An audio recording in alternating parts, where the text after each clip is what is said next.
This woman had several nicknames: the Godmother, the Black Widow, and the Queen of Cocaine. She lived a long, brutal, and truly horrific life, during which violence and impunity were always at her side. She stopped at nothing and even sacrificed the lives of her beloved sons for her own unhealthy ambitions. Her criminal genius created dozens of routes that drug dealers still use today, and her invented methods of destroying enemies are still legendary. During her life, she managed to unleash a bloody war, to flood America first with cocaine, then crack, to plan the kidnapping of Kennedy's son, and to introduce Pablo Escobar to the drug business. So, if you're interested in hearing about the most successful woman in the drug industry, then meet Griselda Blanco on the other side of the law. Griselda Blanco was born in the slums surrounding the Colombian city of Cartagena on February 15, 1943. Her mother, Ana Lucia Restrepo, was a maid at a wealthy estate in Cartagena, but was fired when she became pregnant by her patron. 3 years later, Ana Lucia had to leave Cartagena for the communes of Medellin because of the universal censure of single motherhood. In 1948, Colombia was plunged for 10 years into a bloody chaos that went down in history as the La Violencia War. In the country reigned real lawlessness, associated with a confrontation of two political factions. Over the next 10 years, the Civil War officially claimed more than 200,000 lives, and millions of villagers were left without a roof over their heads. It was in such an atmosphere that little Griselda grew up. Going out for a walk every morning, the children came across fresh corpses and checked them for valuables, then dug graves for them. Human life was worth nothing. Griselda was 6 years older than Pablo Escobar, but Pablo was born in other, slightly more peaceful times.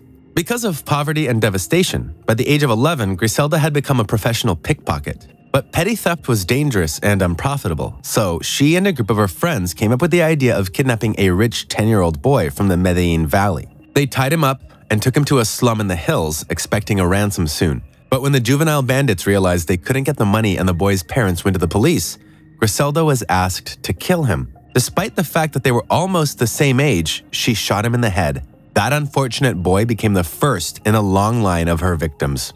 According to former DEA agent Bob Palombo, who stalked Blanco for decades, the future Black Widow was destined for a life of criminal antisocial behavior. I don't think the fact that she was a woman trying to prove something to men had anything to do with her violent behavior. I just think it was inherent in Griselda Blanco from childhood. It goes back to the beginning of her life and how and where she was raised. She was just a violent person.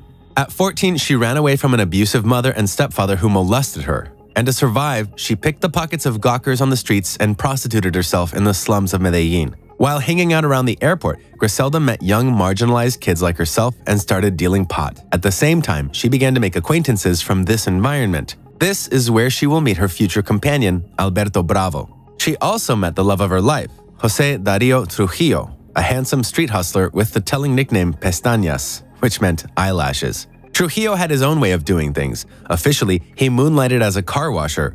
Unofficially, he forged immigration papers, helped compatriots go after the American dream for a small fee, and had his own local pot distribution network in New York City. Blanco fell head over heels in love with Trujillo, and they married. Griselda gave birth to Trujillo's 3 sons, Uber, Dixon, and Osvaldo, one after the other, but her fortunes as a happy housewife passed her by.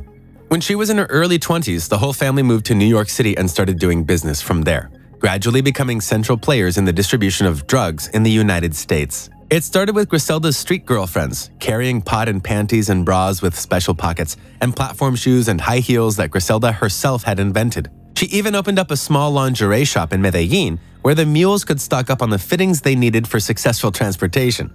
The mules were getting bigger and bigger, but pot wasn't the most profitable drug for transportation. So at first, of course, there was money, but not as much as when cocaine came into play.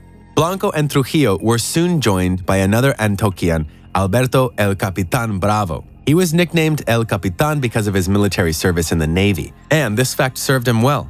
Bravo had many acquaintances there, and he also knew safe routes for transportation that would allow him to scale up. This was in the late 60s, and around the same time Blanco started shipping cocaine paste, bazuco, from Bolivia and Peru. But the problem was that this paste needed to be processed into crystalline cocaine for the American market, because bazuco was caustic, meant for smoking only, and inconvenient to transport. This is how the first processing laboratories in Medellin came into being, owned by Griselda. Consequently, supplies were small and the cost of crystalline cocaine to the end user was very high. Still, it was being supplied. In 1970, Griselda's favorite husband and associate, the father of her children, José Pestañas Trujillo, died of cirrhosis of the liver caused by hepatitis in a Queens hospital. Despite all the gossip that it was Blanco who took him out, it appears that he was indeed the love of her life and the man about whom she never said a bad word and continued to carry his last name for the rest of her life. Contrary to popular belief, she was not involved in his death. Indeed, she lived with his mother, her mother-in-law, until her arrest. But the nickname Black Widow would still stick to her in the future. After Pestaña's death, the business remained with Blanco, and she became close to Alberto Bravo, to whom she married. According to Griselda's youngest son, Michael, there was no romantic relationship between them, only purely business, and the marriage was concluded for convenience. They both had to travel a lot between New York, Miami, and Medellin on business, which grew by leaps and bounds. The tandem of Blanco and Bravo quickly became the centerpiece of drug distribution within the United States. They used all possible ways, an army of mules, the types of which were constantly changing. They were women, or old people, or couples, and secret compartments in the bottoms of boats, and entire trunks of legendary Samsonite suitcases. And they also mastered the air routes. If anyone in Colombia was thinking of entering the US market, it was mostly this couple they turned to. By the mid-1970s, Griselda's people were supplying a hefty amount for those days, 50 and 100-kilogram batches of cocaine, produced in Medellin on local raw materials, where the Medellin cartel was already beginning to form.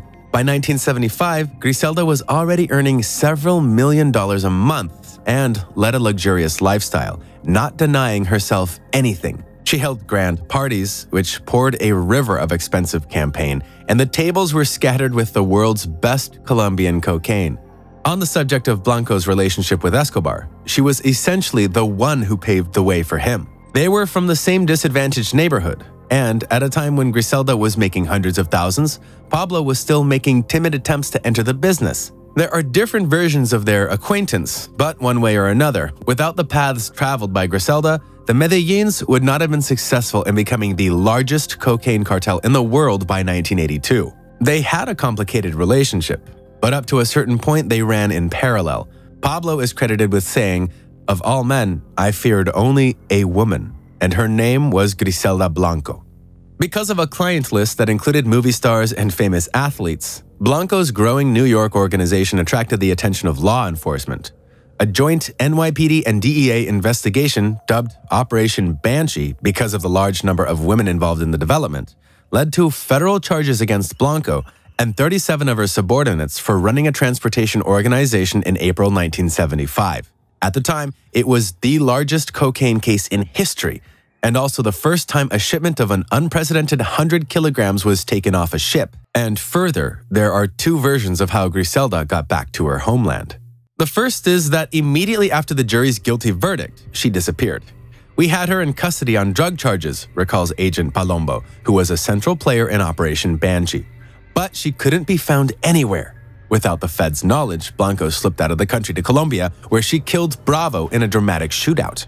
The second version, voiced by her son now, is that Griselda posted a cash bail of $1 million and also left New York without waiting for the trial. Somehow, she ended up back in Medellin, where, in her son's words, she, quote, got in trouble, unquote. With the increased productive capacity of the Colombians, the supply chain needed to be expanded. From Medellin, Griselda had no way of managing the business, and there was a flood of traders of all stripes, especially Cubans, pouring through the front gates of Miami. Her authority over the market was in danger of eroding, plus no one took her seriously. Trading had always been a man's business, so Griselda started making everyone play by her own rules. She took control of the only airport in the city, bribed officials and police, and became famous for her repulsive character. It was rumored that at one of her ghastly parties, Griselda ordered 4 people shot on suspicion of treason. If someone did not pay her on time, they received a bullet without any talk. It was during this bloody period that Blanco pioneered the motorcycle execution, the invention of which is credited to her. 1 or 2 motorcyclists would ride past the victim, showering him with bullets, a practice that later became widely used by drug traffickers throughout Latin America. Blanco herself always carried a gun, and had a reputation for not hesitating to use it. Gradually, a circle of confidants began to form around her. She hypnotized people, Agent Palumbo recounted. She knew how to make them her loyal followers, but she was also feared. Everyone who worked for her knew that she wouldn't ask anyone to do anything she wouldn't do herself. It was then, during the Medellin period, that she was nicknamed La Madrina, the godmother. In the beginning, it was the literal sense. She was actually godmother to over 200 Medellin babies. But then the prank got out of hand. That same year, 1975, Alberto Bravo was murdered. And here, too, there are several mutually exclusive versions. The first, the most famous, is that Griselda killed him herself in the parking lot of a nightclub in Bogotá because of the millions of dollars missing from the profits of the cartel they created together. In the heat of the argument, Blanco, 32, pulled out a gun. Bravo responded by pulling out an Uzi submachine gun, and after a fierce gunfight, he and 6 bodyguards lay dead. Blanco, who suffered only a minor gunshot wound to the abdomen, recovered and moved to Miami shortly thereafter. The second and third versions rule out Griselda's involvement. According to the second, Bravo was killed by none other than Pablo Escobar, whose life Griselda's men made an unsuccessful attempt on. But the third is the most interesting. It involves Papo Mejia, who came out of Griselda's gang and wanted to get his hands on a bigger piece of the pie. As Griselda's son said, the cocaine wars started back in Colombia. First, Mejia stole 1,200 kilos from Blanco. Then, with Bravo dead, Papo thought Griselda's entire transportation network would fall apart and he'd just have to clean up his act. But that wasn't the case. Blanco assembled a new group of personally loyal enforcers, consisting of Jorge Rivi Ayala and the 3 Sepulveda brothers, Dario, Paco, and Diego, and set off for Miami, not least because the Colombian Federales were after her for the alleged murder of El Capitan. Miami in the 70s was the front gate to the American dream for all of Latin America and a magnet for the underworld. Almost immediately after arriving, Griselda established a supply of several hundred kilos, but she wasn't satisfied. She wanted to own the city, and so she began a series of actions against local dealers aimed at physically eliminating all competitors. Blanco was unique in her absolute ruthlessness. If you bought drugs from her and didn't pay her back on time, Blanco killed you.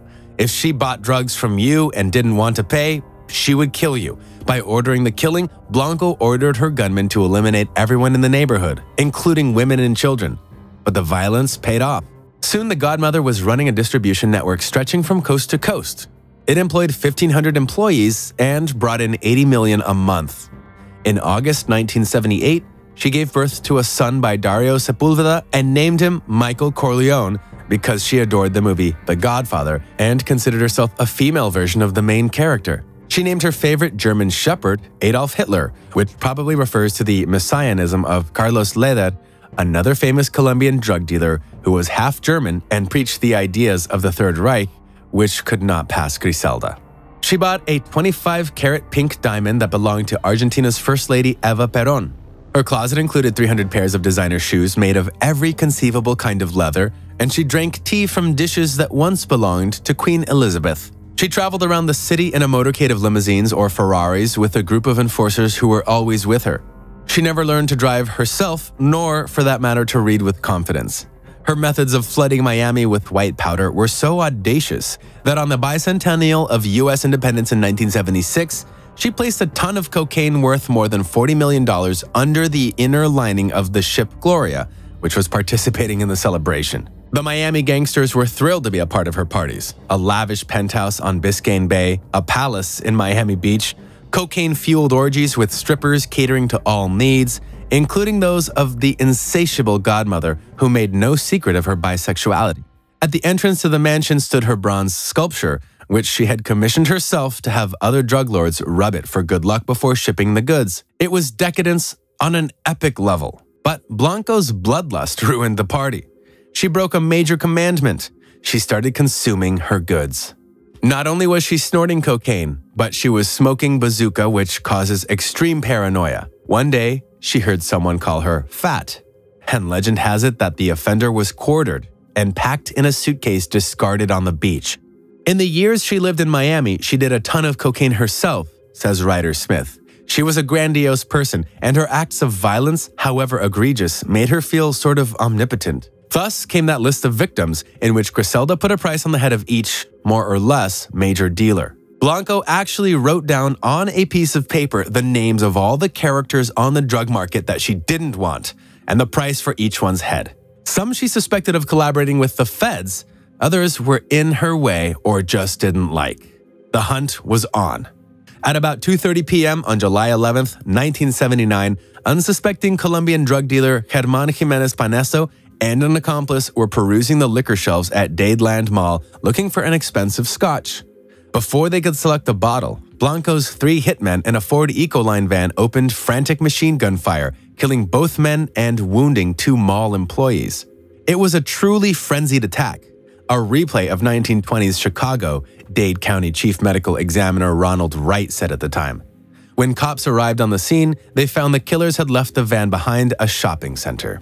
We called it a military van because its sides were padded with quarter-inch steel with gun ports cut into them, recalled former Dade County homicide detective Raul Diaz. The gun ports were covered with one-sided plastic. The gunmen could look out and you couldn't look in. Inside that military van, police found about 20 shotguns, revolvers, and assault rifles. But that was just the beginning. Acting on orders from Griselda Blanco, Ayala and his gang murdered Alfredo and Grisel Lorenzo, a married couple who dealt drugs, in their South Miami home on May 26, 1982. They had failed to pay on time for a shipment they had received. Ayala said Blanco initially ordered the killing of everyone in the house, but he made sure Alfredo and Grisel Lorenzo's children were not harmed. There were 3 children, including a 1-year-old infant. Blanco had not forgotten about her old friend, Papo Mejia. In August of that same year, 1982, Ayala finally located Mejia in Colombia. Griselda's trusted hitman and her son Osvaldo followed him to a bar where Ayala threw a grenade at Papo, but he managed to escape.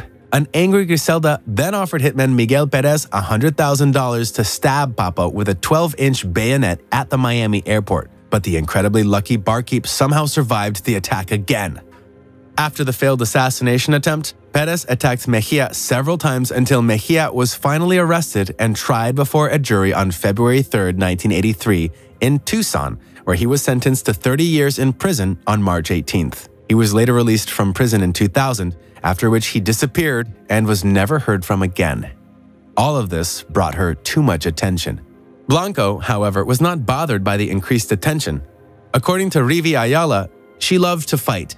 Every day she would say, "We've got to get so-and-so. We've got to get so-and-so." That was what she liked. But Blanco's violence and lifestyle were taking their toll. Her addiction to cocaine and bazookas made her paranoid, and she would stay inside her house for 24 hours at a time, sitting inside the company of her dog, Adolf Hitler. Her sons had seen how the business was run from a young age, and it was no surprise that they all followed in their mother's footsteps. Griselda never cared much for their education, but all the boys from Trujillo were involved in motocross and martial arts from childhood. As they entered a more or less conscious age, they all became involved in their mother's business in one way or another. The most capable was the youngest, Osvaldo, or Chiqui, as he was known in the family. By the age of 17, in 1980, 3 of the 5 limousine rental offices in Miami belonged to him, and 2 years later, in 1982, he became the youngest drug lord, the 3rd in turnover of transported goods from the territory of Colombia. In addition, it was Chiqui, on behalf of the Blanco family, who cooperated with Carlos Leder, organizing the transport of goods through his island of Norman Cay. A little later, he would grow tired of Miami and begin to spread his influence to California and reach Orange County. For a long time, Griselda managed to remain undetected. She had about 20 aliases, a suitcase of false documents, and a scattering of wigs.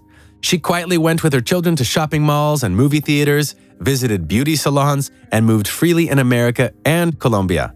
But because of the wave of violence she raised, several things happened.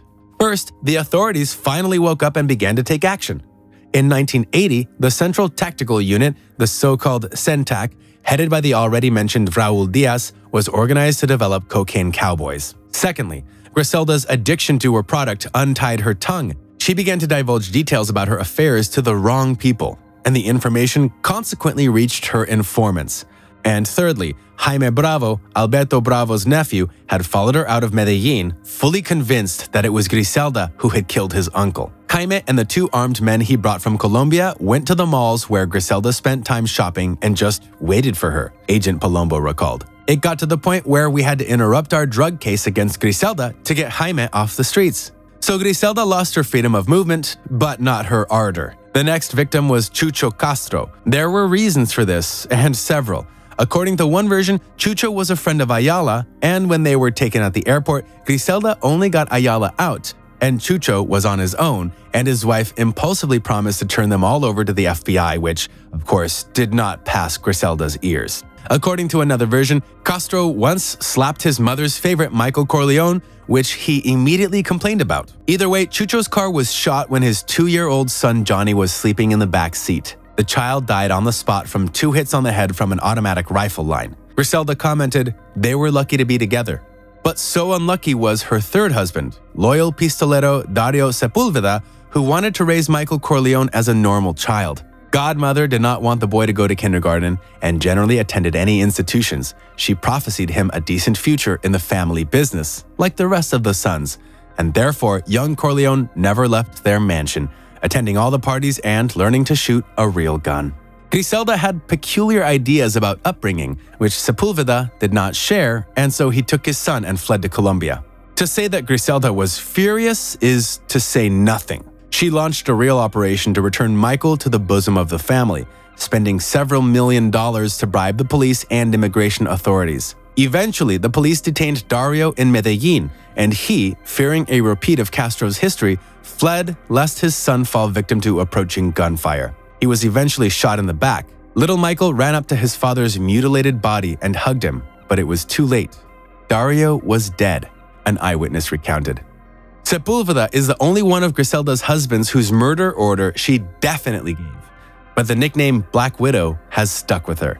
Another murder which finally shattered her reputation in the eyes of the Medellin drug community, also unproven, but attributed to her, is the murder of Marta Ochoa. This was a family Griselda was familiar with from her barefoot childhood in Antioquia County. Though the Ochoas were not poor people like Griselda and Escobar, but Marta was a perpetual go-between for Griselda and her family. In 1981, poor Marta was kidnapped by the guerrilla group M19.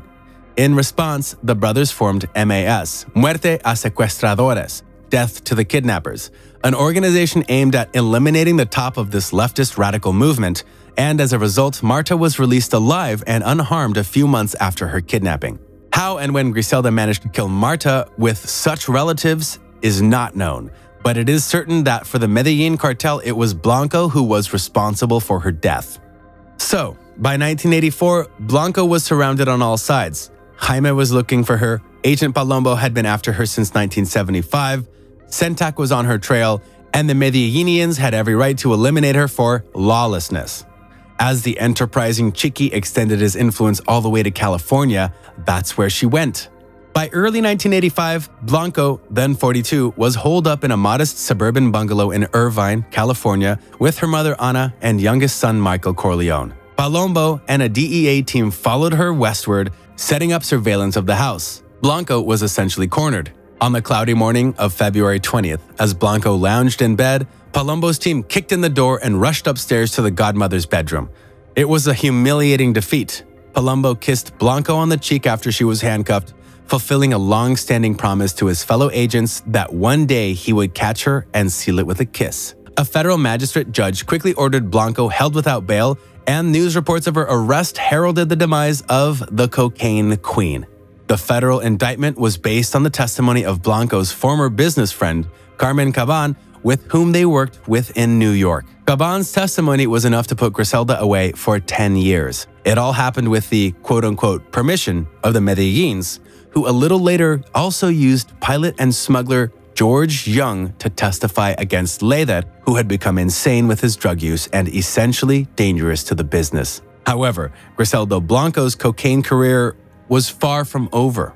In late February 1985, small African-American drug dealer Charles Cosby sat in the living room of his modest home in the Brookfield Village neighborhood of East Oakland and watched a local television host announce Blanco's arrest. Cosby, then still peddling grams of diluted cocaine on East Oakland corners, was shocked when the anchor described the Cocaine Queen, who had transported hundreds of kilograms into the United States. "I was amazed," Cosby recalls now. "I had never known of a woman who sold drugs, much less at that level. She was a billionaire. She was the nexus of the whole business."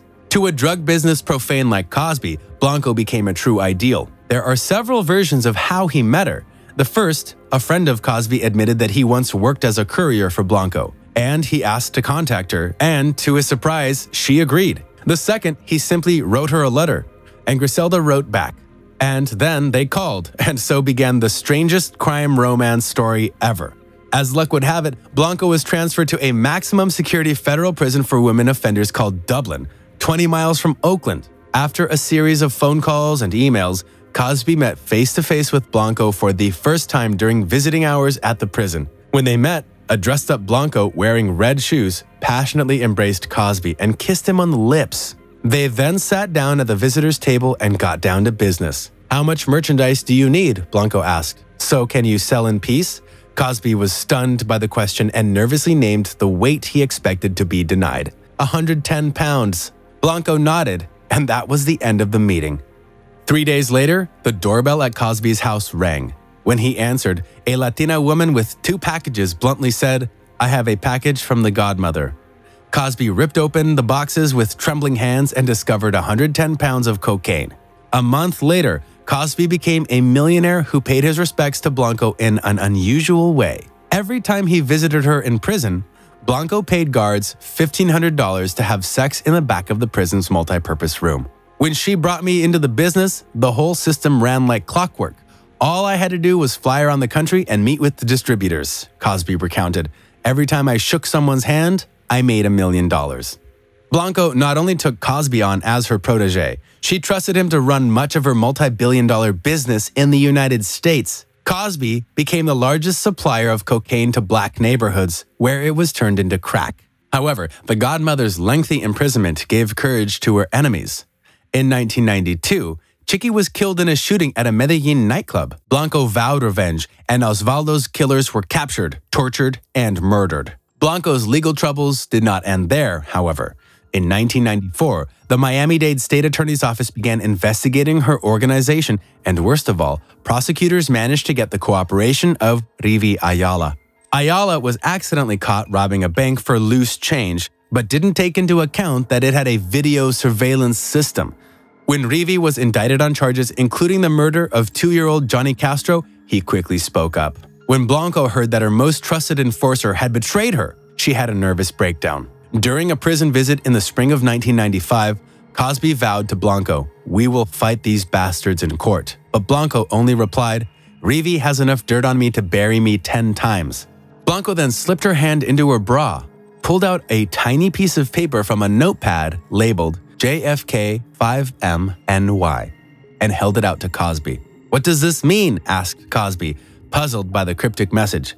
"Dixon will understand," Blanco replied. But Cosby explained that he didn't want to get involved in any venture and pressed the distraught woman. That's when Griselda told him they were going to take a stand against President Kennedy, kidnap his son, and then trade him for Griselda. Blanco had already paid the would-be kidnappers $5 million, and the plan was detailed. "Hell will rain down on us," was all Cosby could say. Discouraged by the godmother's plan, but she accused Cosby of disloyalty and even compared him to Rivi, which meant if Cosby couldn't hand over the note, he could be killed. For example, when he would be leaving the store with his daughter and motorcyclists would pass by. Frightened, Cosby did pass the note to Dixon, who, by the way, really disliked him because he didn't want to deal with black people. Shortly thereafter, 4 Colombian kidnappers hired by Blanco landed in New York and met Cosby at a safe house in upstate New York. Cosby handed the kidnappers several small-caliber handguns, after which the kidnappers traveled to the Tribeca neighborhood where Kennedy Jr. and his wife Carolyn Bessette Kennedy lived in a spacious loft. While the kidnappers watched Kennedy's residence, Cosby flew back to California to keep some distance from the insane plot. Meanwhile, the kidnappers had no luck tracking down one of Manhattan's most famous residents. They couldn't even spot Kennedy Jr. outside his home. A few days later, they finally spotted him walking his dog and quietly surrounded him. One of the kidnappers got close enough to pet the dog on the head. But before they could do anything, an NYPD patrol car drove by. The kidnapping failed, and John Jr. himself learned of the attempt much later. Shocked, Cosby began to pull away from Blanco. Without the knowledge of the godmother, prosecutors from the Miami-Dade State Attorney's Office subpoenaed him, tortured by the situation with Blanco, he flew to Florida to testify in the case. Cosby insists that he provided information that deliberately understated the reach and profits of Blanco's organization. I said it was making $2 million, when in fact it was 50 times that much. But because Rivi was in their pocket, prosecutors nailed Blanco. In July 1995, the Miami-Dade State Attorney's Office charged her with 3 murders, even though Rivi had leaked information about at least 200 episodes somehow connected to Griselda. But then something completely unbelievable happened. After testifying, Cosby suddenly said that he had sex with one of the secretaries of the state prosecutor's office, which was involved in the case of Blanco. Worse, that same horny secretary had a lengthy phone sex session with Rivi Ayala, and everyone in line behind him had already heard it. It was essentially a technicality, but by 1998, when the prosecution's 2 main witnesses were completely discredited, the case against Blanco fell apart. Rivi Ayala received a life sentence and is still alive, while Griselda was given a final sentence of 20 years in 1998, of which she has already served 12 after her confession of complicity in 3 murders. By June 2004, the godmother was released from prison for health reasons. In 2002, she suffered a heart attack after learning that her second son had been murdered in Medellin. Blanco was deported back to Colombia, though the prospects of freedom in her homeland were not rosy. If I was deported to the country where my sons were killed, I wouldn't feel too comfortable either, Agent Palumbo said at the time. Only Michael Corleone, who grew up in foster care and hadn't seen his mother since he was 7 years old, was still alive. In fact, almost everyone assumed that on Colombian soil, Blanco's days were numbered. But no. In late spring 2007, a year after the premiere of the documentary Cocaine Cowboys, its creator, Alfred Spellman, received an email from a friend with a cell phone photo of Blanco taken at the Bogota airport in May 2007. To everyone's surprise, Blanco was unharmed. She has tons of money hidden in different bank accounts that have never been seized, and no one is doing anything to look for her because it's been 20 years since she last had real enemies, said Agent Palumbo. And she never had a case filed against her in Colombia, so this droopy old woman was of absolutely no interest to the authorities. The woman in that photo was nothing like the Black Widow of urban legend.